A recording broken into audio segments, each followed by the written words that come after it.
Hey guys! Welcome back to my YouTube channel. And ito na nga, as promised sa inyo, nagtanong kasi ako sa Instagram ko kung ano yung susunod na gusto nyo makitang vlog. And sabi nyo gusto nyo makakita ng house update dun sa pinapagawa kong bahay. Yes, you heard it right. Nagpapagawa po ako ng bahay since May 8 of this year. Nagpapagawa ako ng bahay and ayun, I'm excited to share sa inyo ano yung naging development na dati lupa lang siya, as in lupa-lupa lang siya. Pero ngayon, may bahay na siya. Kung alam ng iba sa inyo, nakatira kasi ako sa Malolos, Bulacan. Pero parang last year, nakabili kasi ako ng lupa dito sa Giginto, Bulacan. Somewhere in Giginto, Bulacan. And this year, napag-decidean ko siya na patayuan ko na ng sarili kong bahay. Kasi alam niyo yun, it's an investment para sa akin na makapagpatayo ng aking sariling bahay na for sure magagamit ko to ng pangmatagalan. Kaya ayun, I can't wait to share it to you guys kung ano yung naging development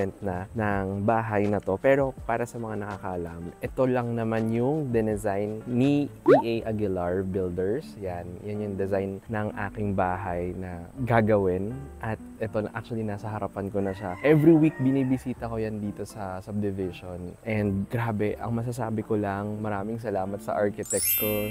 Ang galing na contractor kasi in terms of quality, wala akong masasabi. Sobrang pulido lahat ng trabaho nila. Yung mga gamit na ginagamit nila para itayo yung bahay ay sobrang gaganda. So ayun guys, itutour ko na kayo dun sa bahay at ipapakita ko na sa inyo yung itsura from the outside nang papasok tayo sa loob. So ito guys, ipapakita ko na sa inyo yung itsura ng bahay in 3, 2, 1! Tadaan!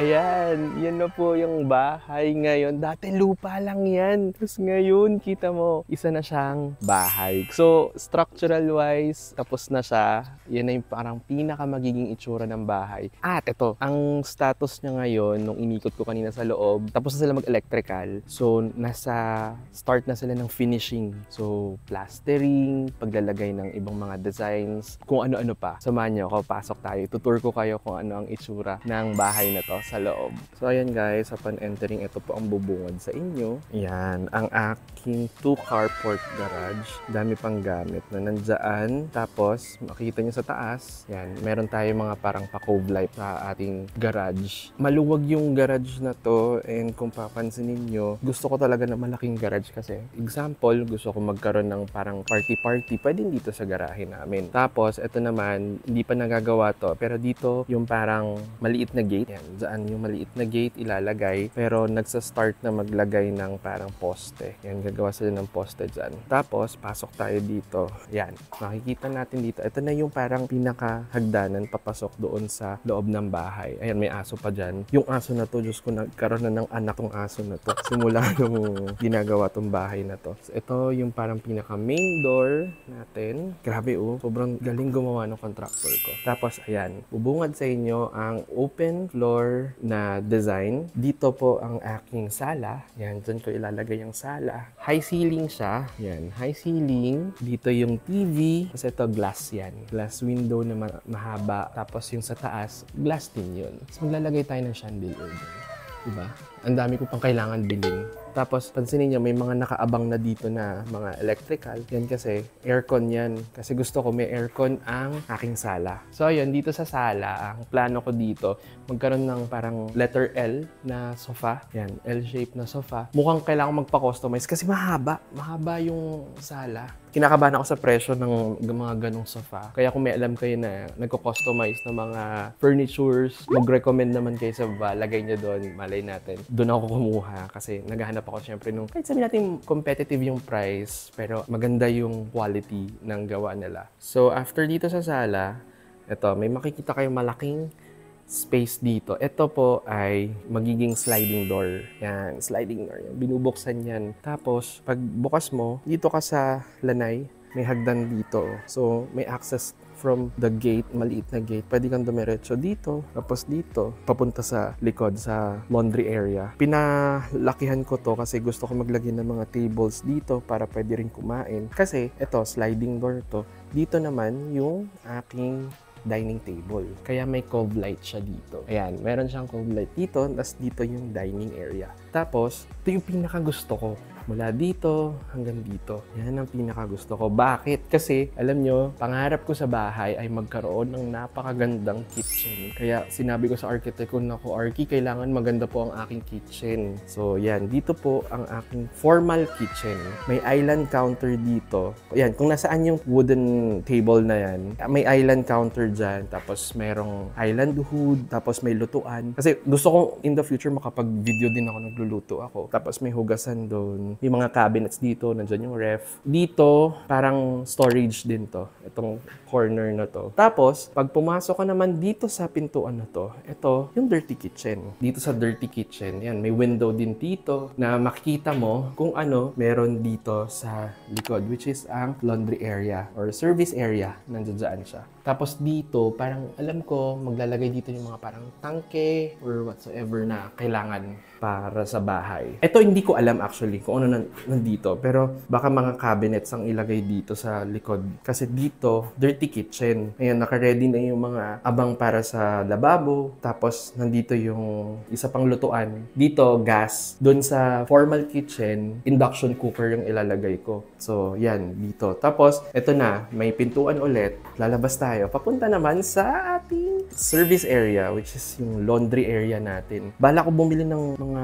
washing machine. Kinakabahan ako dun sa presyo ng washing machine kasi parang wala akong makitang murang washing machine. Although, ang gusto kong washing machine is yung 2-in-1 na, yung washing machine and dryer na. Tapos, yan, dyan siya ilalagay. May lababo din dito. So, ganun yung design. Ayan o, makikita nyo, nagtakip na sila dito sa taas. Ang susunod na dyan, parang pipinturahan na rin ata nila. Tapos, punta na tayo dito. Back dito sa ating living area, may makikita tayo isa pang kwarto. Actually, hindi siya kwarto. Ito ay ang aking opisina. Yan. So, yan. Medyo malaki yung opisina natin. Kasi gusto ko magkaroon ng sofa dito. Nandoon yung mga computers ko. And may mga cabinets dito. So, ito yung parang magiging office din. Parang pwede ako mag-shoot din dito. So, kaya gusto ko maging maluwag. And again, dito sa kwarto natin, may nakaabang na rin siya na aircon. So, dalawa na yung aircon natin. Salamat po pala sa Wintercool. Kasi yung Wintercool, supplier sila ng air condition. Napakababa nung nakuha ko na aircon sa kanila. Sobrang mura. Kaya malaki ang pasasalamat ko. Kasi ewan ko na lang kung walang ganung kalaking mga discount. Hindi ako makakapagpaabang na dyan ng mga aircon.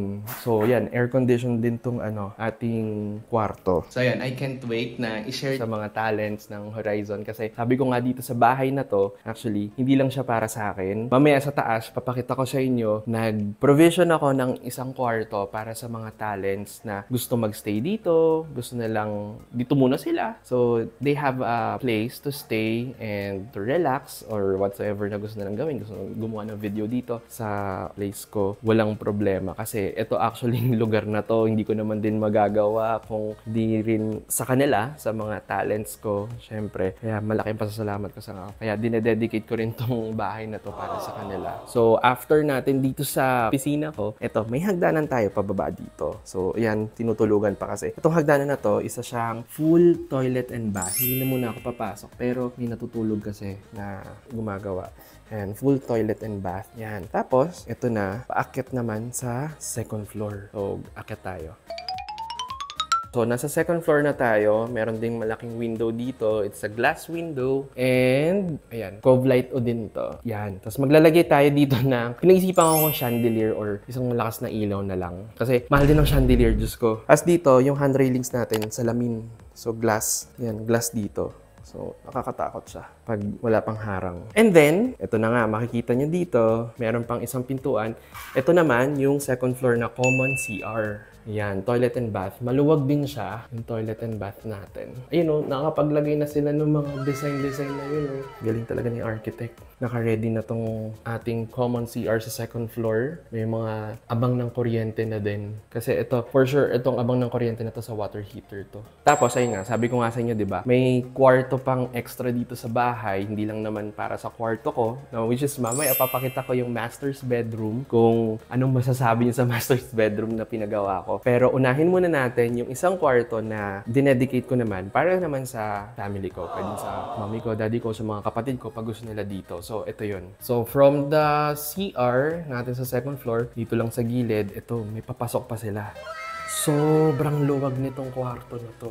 Wow. Ayan oh, ang laki ng kwarto. And meron din cove light. Tapos, merong isang malaking glass window dito. And syempre, may aircon to. Hindi pwedeng walang aircon. And dito, meron din tayong isa pang ilaw. Ang setup nito, nandito ang kama. Tapos, nandito ang TV. Yan, nandiyan. And then, the rest is history. Hindi ko pa siya alam kung ano pang ilalagay ko. Grabe, pinapawisan na ako. Medyo mainit talaga ngayon. Buti na lang, actually, wala pang masyadong tao kasi it's a Sunday today and walang nagtatrabaho ngayon. Pahinga ng mga trabahador. So, ang next na ipapakita ko naman sa inyo is yung kwarto na dinedicate ko naman para sa mga Horizon Talents. Yan, ito sa kabilang side. Pag akyat mo ng hagdanan, ito yung bubungad sa'yo na pintuan. Ito naman, ang design nito, pahaba siya.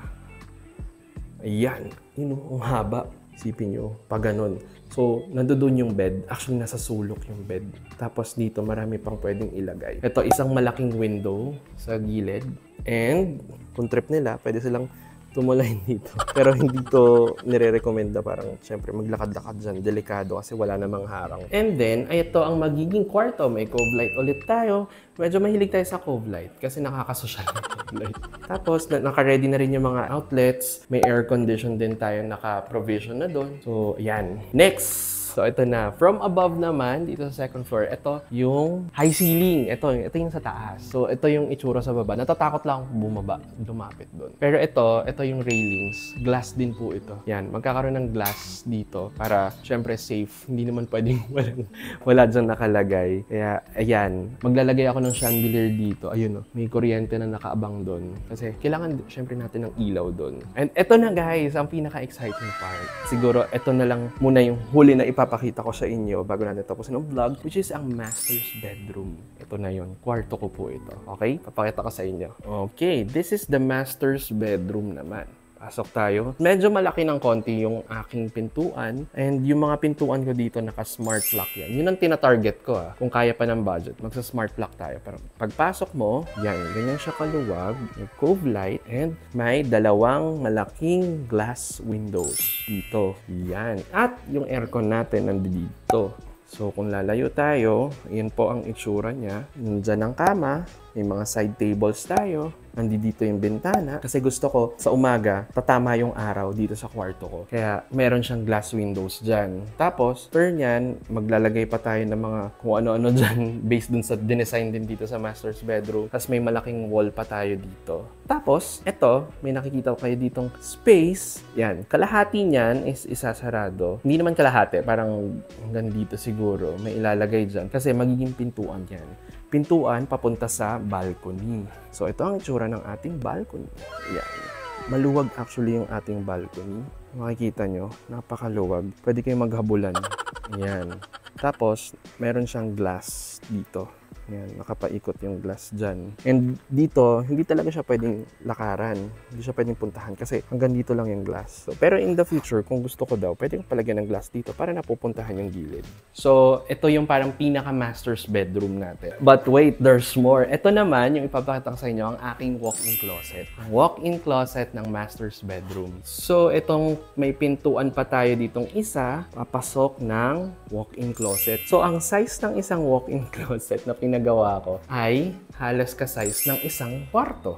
So, magkakaroon dito ng mga cabinets dito, na mga glass cabinets. And may mga ilaw na ilalagay tayo dyan. At may malaking window din dito. Kasi, kailangan ko ng malaking cabinet. Gawa ng sa bahay namin ngayon, sa Malolos, hindi na po kasi magkasya yung mga damit ko. So, ito natin ilalagay lahat ng ating mga damit, sapatos, bags, at kung ano-ano pang kailangan itago. And syempre, andyan na rin, may mirror na din dito tayong ilalagay. And syempre, kung meron naman tayong walk-in closet, hindi naman makokompleto ang isang master's bedroom nang walang bathroom.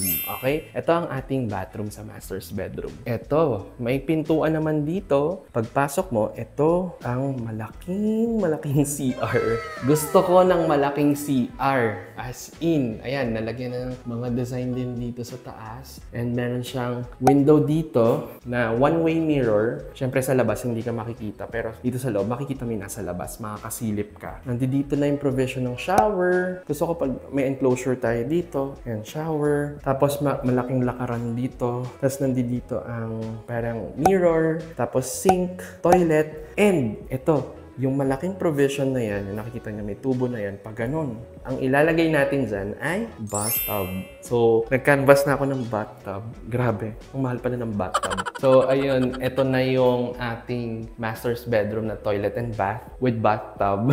Pangarap ko kasi talagang magkaroon ng bathtub na sarili kasi parang sa hotel-hotel lang yan nararanasan. Pero gusto ko sana magkaroon dito sa sariling bahay ko ng sarili kong bathtub. Medyo masakit sa bulsa pero pinag-iipunan ko unti-unti. Alam nyo, hindi ko kailangan madaliin naman lahat ng bagay. Pwede naman paunti-unti yan. Ipon, tapos pag may ipon na, mapupundar mo na yung isang bagay. So ayun guys, na-tour ko na kayo sa buong bahay and alam ko ang bahay na to, it's already 75% complete na kasi structural wise, tapos na siya. Nag-finishing na lang tayo. Pinakamadugong part sa pagpapagawa ng bahay is ang finishing. Kaya dito na lalabas yung mga parang may mga konting revisions, mga konting padagdag. Yon. So dito na lahat yon and maraming gastos pagdating sa finishing. Pero sana yon matapos ko to. I'm hoping na makapag-house blessing ako dito sa bagong bahay, sa birthday ko on December. Yun ang pinaka-goal ko. And sana kayanin naman. And yun lang, sana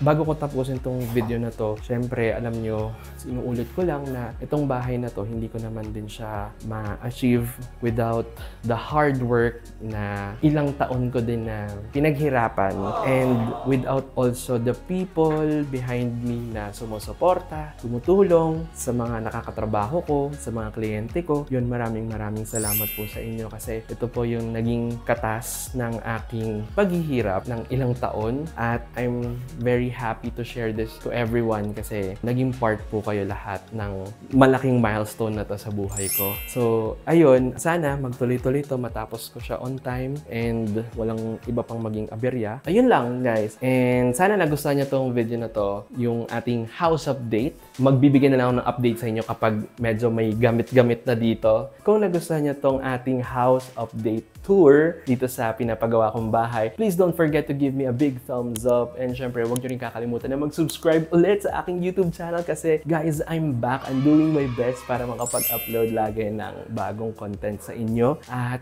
ayun, kung meron pa kayong mga masasuggest na mga iba pang content na gusto nyong gawin ko or meron kayong gustong mga makakolab ko, please comment down sa ating comment section para malay nyo magawa ko siya in the near future at i-upload natin dito sa ating YouTube channel. Yun lang guys, maraming salamat and again, thank you so much to your undying support sa akin at sa lahat ng mga hinahandle ko na talents. Maraming salamat po and utang na loob ko po sa inyo lahat ito. Mahal na mahal ko kayo and that's it guys. I hope to see you on my next video. Bye guys! Thank you EA Aguilar Builders! Bye!